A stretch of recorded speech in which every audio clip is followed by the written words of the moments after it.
You can eat at a department store, pray at the Meiji Shrine, and then go to a love hotel. No, let's not talk about it. Okay.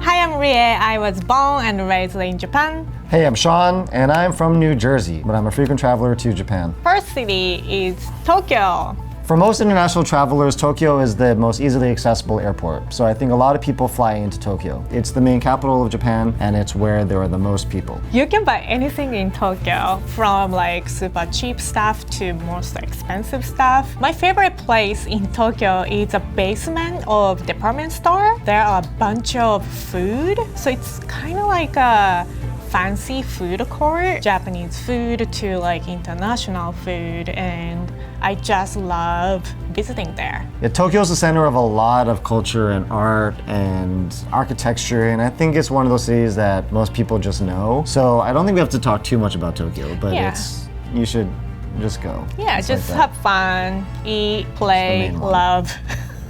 Eat, play, love. In Tokyo. You can eat at a department store, pray at the Meiji Shrine, and then go to a love hotel. No.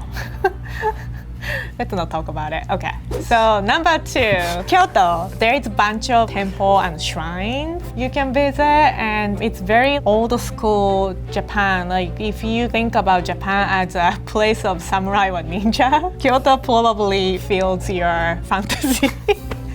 As a location-wise, because there's like whole temples and shrines. Historically, the capital was in Kyoto, and then it got moved to a place called Edo, and Edo is now known as Tokyo. So Kyoto is where the historical capital is, which means that's where a lot of the temples were built during the era that was the center of the country.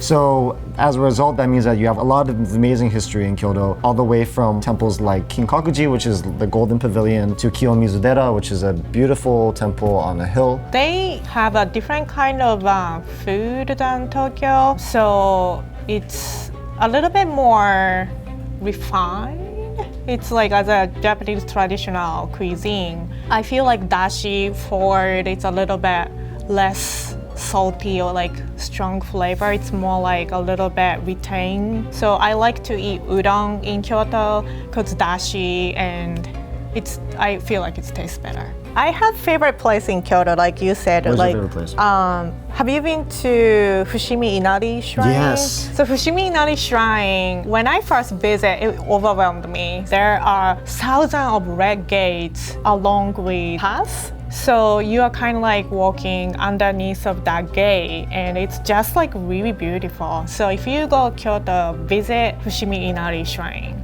I decided to stop by Fushimi Inari Shrine for a 10-minute walk and didn't realize how long it actually is, and just kept going, and then 2 hours later I had climbed a mountain. Yes. Let's go and check out. So number 3, Hiroshima, where I was born and raised. Hiroshima is west side from Kyoto and Tokyo. There is an island called Miyajima Island, and it's beautiful, especially during springtime and cherry blossom you can see. But going to Miyajima, you have to take a ferry. It's like whole those experience, it's just like amazing and fun. And I've been recommending to my friends, like whenever they ask me like where should I visit in Japan, and I recommend going to Hiroshima and Miyajima. All of them so far said Miyajima was one of their most fond memory from their trip to Japan. So maybe it's gonna be yours. Miyajima also has deer. So the thing about the deer, Japanese deer in Miyajima and this other area called Nara, which is near Kyoto, they're a little bit magical. So not only are they just heckin' cute, if you walk up to a deer, they'll bow.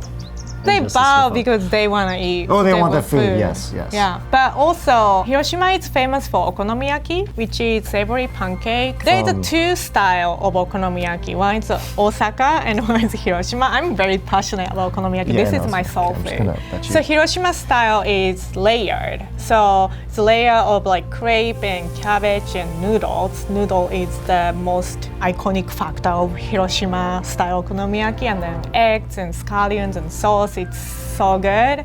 So whenever you go to Hiroshima, try any store, try okonomiyaki. And also Hiroshima, I think internationally is known as a place where the atomic bomb was dropped in World War II. And so when you visit, you can also visit the dome that was at the ground zero of that detonation. And you can also visit the museum where they talk through what happened and you can learn about that history. And so it's a bit of a sobering, reflective experience, but it's a really important one for everybody to go through. Yeah, I think it's one of the most important museum you should visit in the world. So I highly recommend to go to that museum. So number 4 is Naoshima Island, which is located in Okayama Prefecture. So Naoshima Island is our island. Young people didn't want to stay in Okayama, so they are losing a bunch of young people. So they wanted to bring back young generation and also tourists, and they decided to build museum in this island. So you can go to a museum called Chichu Museum, where you can see Monet's painting. You can see it under natural light, so there is no lighting, but their floor is also marble white. So it's so beautiful. There is also like a bunch of different art installations. So just spending a day in that island, it's fun. And especially if you love art, spending time in Naoshima is so much fun. So I highly recommend. There is another island called Teshima. They have another museum, and there is a huge concrete art museum. There is water is coming from the floor, and that little water drop, it's moving toward to the center, and it's just so calm. That's it. It sounds boring, but it's so amazing, and everyone is like spending their time their own way. Like, so it's a room. It's concrete. Where there's water. It's like floating. But it's so calming. So some people are just laying down, having a nap, and some people just watching water drop. It's moving. That's me. It's so much fun. I can spend a whole day in that museum. That's painfully Japanese. The last one is Okinawa. It was such a different culture, and it almost has a tropical island feeling. It's super different than Japanese mainland culture, so it's very interesting to visit. Even as a Japanese native person, I felt almost like visiting foreign country. Okinawa was an independent kingdom, and similar to Hawaii, it got colonized by Japan and is currently where there's a US military base. And so because of that, it is a very separate culture and a very separate feel from the mainland. So it's a good place to go to visit to experience Uchina culture. Uchinanchu are Okinawan people. Uchinaguchi is the language. And so Okinawa has like a distinct history that's really important to learn, but it's also the site of some beautiful music. There's like an amazing art culture down there. The food is great. Okinawa consists bunch of different islands. There is island time, right? So when I was in a tour, we stopped by this little like souvenir shop, and there was a lady who owned this shop. She was playing sanshin, which is their traditional instrument. And one of our customers started playing flute, I think. So he would start playing flute, and she started singing. So like, I don't know, it doesn't happen often. Like how many times if you go visit a little shops, people start playing music. Yeah. It's just different, and I had such a great time, so I want to recommend you guys. Okinawa has a really awesome musical tradition and art tradition, and so if you go out there, you're going to find a lot of really unique culture that you're not going to get anywhere else in the world.